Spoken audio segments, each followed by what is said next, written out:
What country would possibly say no thanks to an easy €13 billion windfall?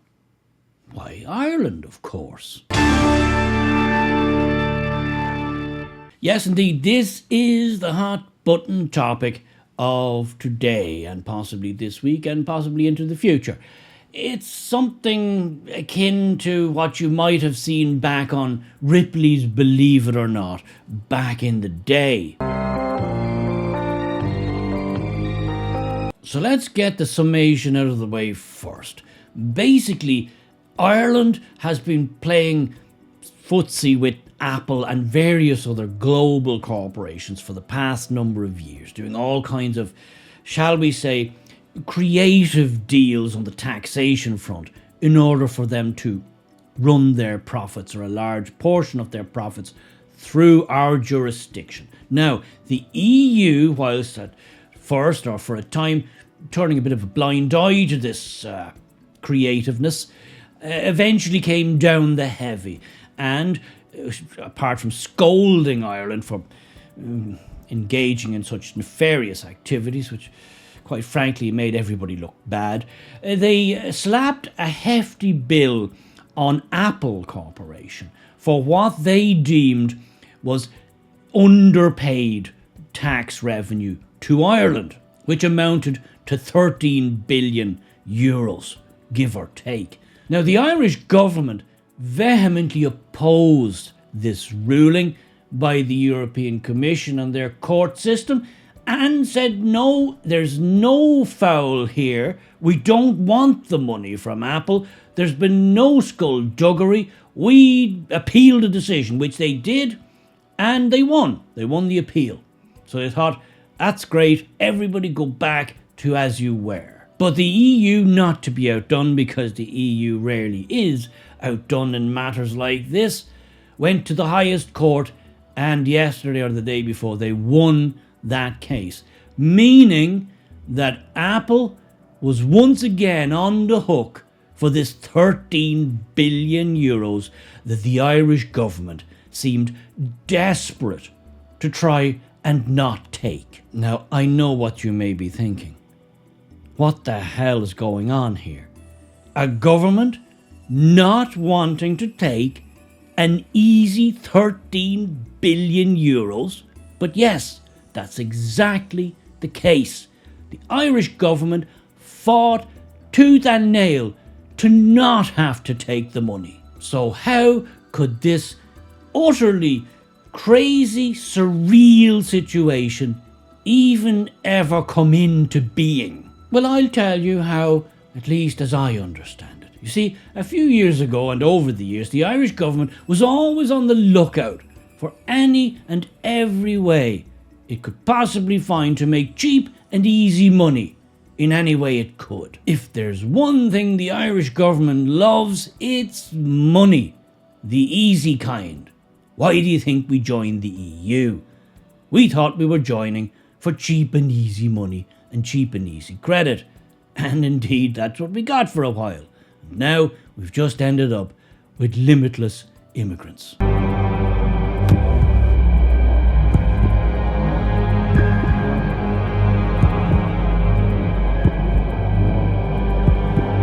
So, as part of this get-rich-quick mentality, the Irish government, this was a smart thing they did, reduced the corporation tax from 40% down to 12.5%, one of the lowest in the world, in fact. This was intended to attract all kinds of industries to Ireland, which indeed it did, proved very successful. We're on a winner here, says the government, and for a time they were. But what it also attracted in was some other sorts in this case being supermassive global corporations who came to the Irish government and said, listen, you've got a very good thing going here with that low corporate tax rate. We got massive amounts of money. We think we could probably do something here if we all got on the same page, and we could tweak that already low corporation tax just a little bit more. How much money are we talking, said the Irish government. Hundreds of billions, said the global corporations.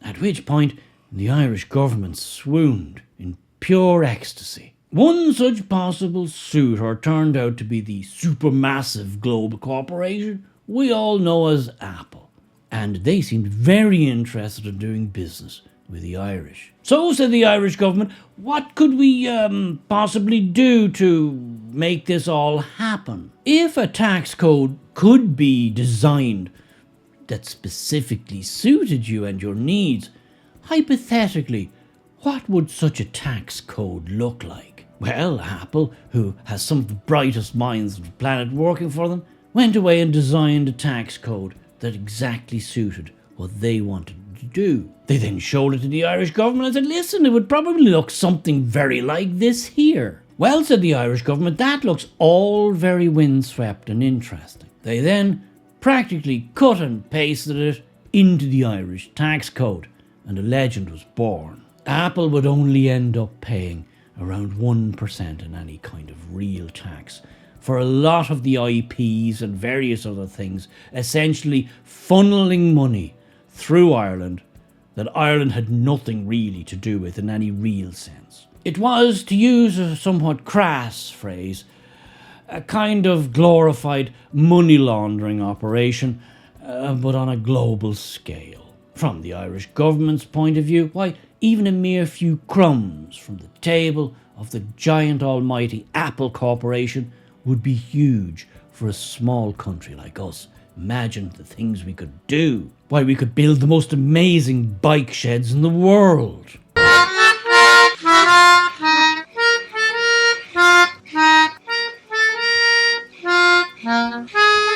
Now, I'm not just ragging on Apple on this one. This was happening in many other cases with other companies, some other equally huge corporations. So this became essentially another trick that the Irish government felt they had up their sleeve. They were turning Ireland into a glorified version of the Cayman Islands or Bermuda.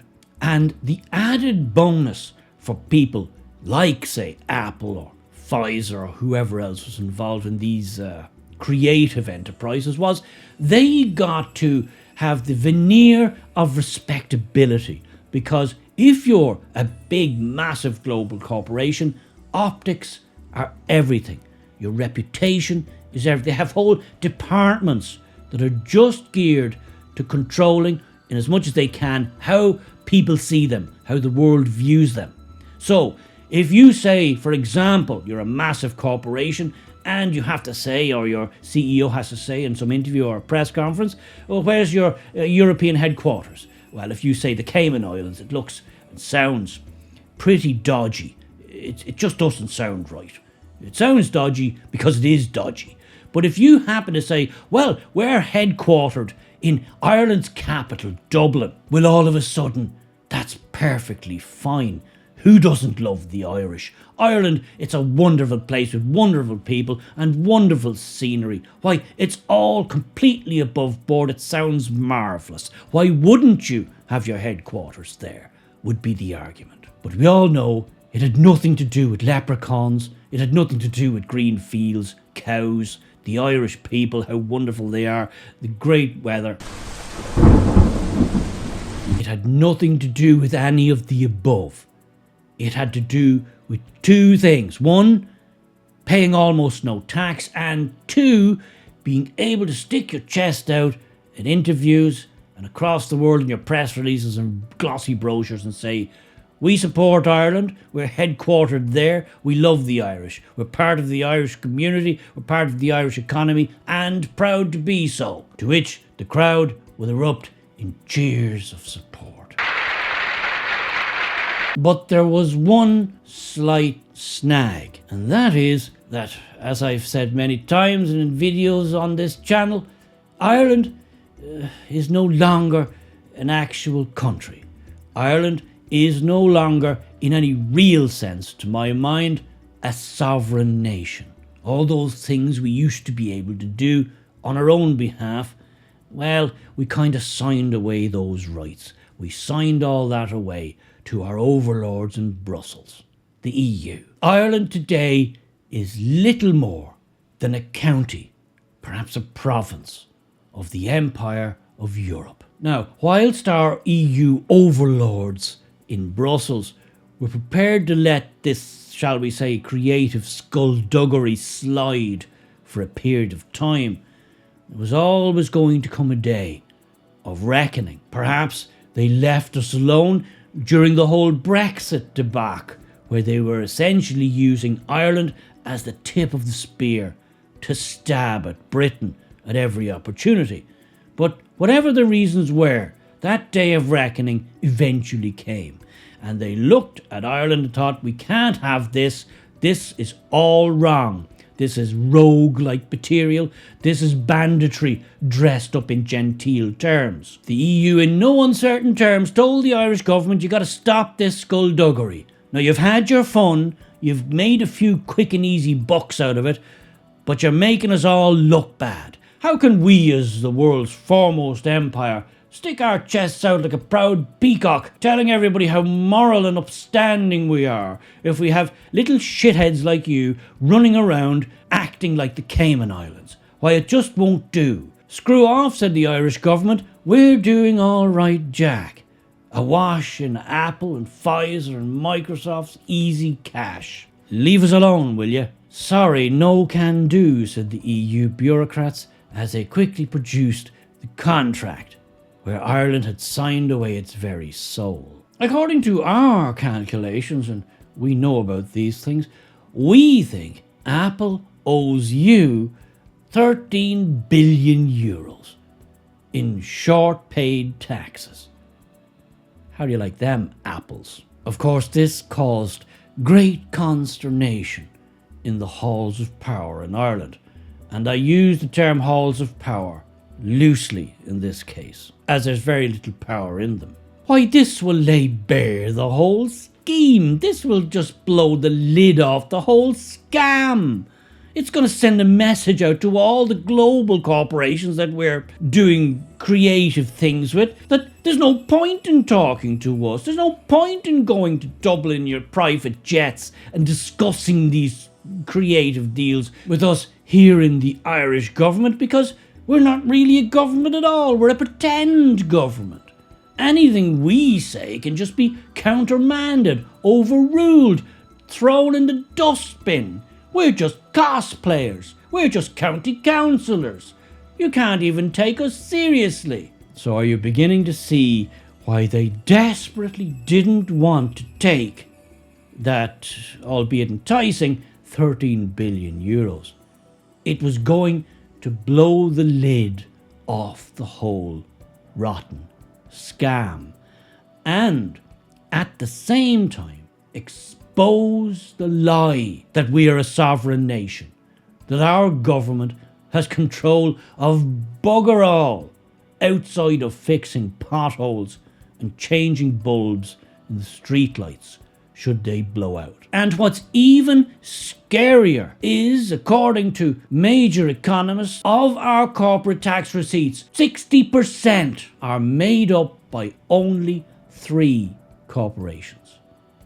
Imagine that. Only 3 corporations account for about 60% of Ireland's entire corporate tax take. Effectively, if 3 corporations decided tomorrow to exit the Irish market, or found that it was no longer working for them as they wanted it to, they would nuke the Irish economy from orbit. They would destroy it. They would lay waste to it. We'd be back into the hands of the IMF. Who the hell builds an economy on sand, like off the backs of just a small handful of global corporations? Well, the answer is we do. We do. The Irish. That's who does it. We do. So it was all going so very, very well.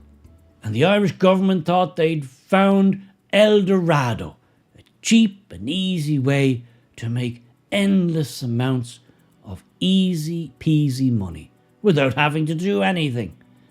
Until the EU stepped in and said, "Don't be such a naughty child. Stop that right now and go sit in the corner." And that's exactly what the Irish government are going to have to do. How utterly embarrassing. So it just goes to show the EU is no friend to Ireland. When we're of use to them, they'll play ball with us. As soon as we're of no further use, they don't care if we sink into the sea. With friends like our Eurocrat compatriots in Brussels, who needs enemies?